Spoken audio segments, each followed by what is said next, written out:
Assalamualaikum warahmatullahi wabarakatuh. Nama saya Riko Romas Prayuda dari kelas A709 Jambi dengan fasilitator Pak Sugeng Bagio. Pada kesempatan kali ini saya akan menjelaskan pemikiran reflektif kritis tentang penghayatan pemikiran dari Ki Hajar Dewantara. Pendidikan menurut Ki Hajar Dewantara yaitu menuntun segala kodrat yang ada agar dapat mencapai keselamatan dan kebahagiaan yang setinggi-tingginya, baik sebagai manusia maupun sebagai anggota masyarakat. Pertama kali harus diingat bahwa pendidikan itu hanya suatu tuntunan di dalam hidup.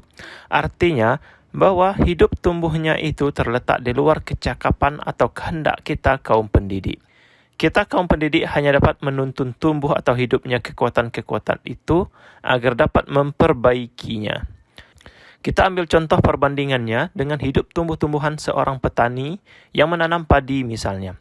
Hanya dapat menuntun tumbuhnya padi, ia dapat memperbaiki kondisi tanah, memelihara tanaman padi, memberi pupuk dan air, dan juga membasmi ulat-ulat atau jamur-jamur yang mengganggu hidup tanaman padi.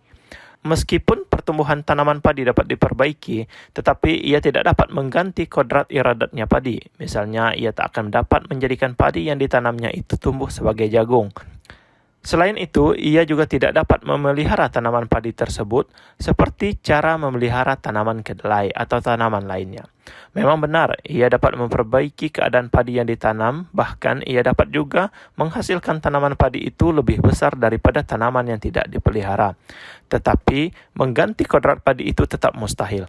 Demikianlah pendidikan itu, walaupun hanya dapat menuntun, akan tetapi faedahnya bagi hidup tumbuhnya anak-anak sangatlah besar.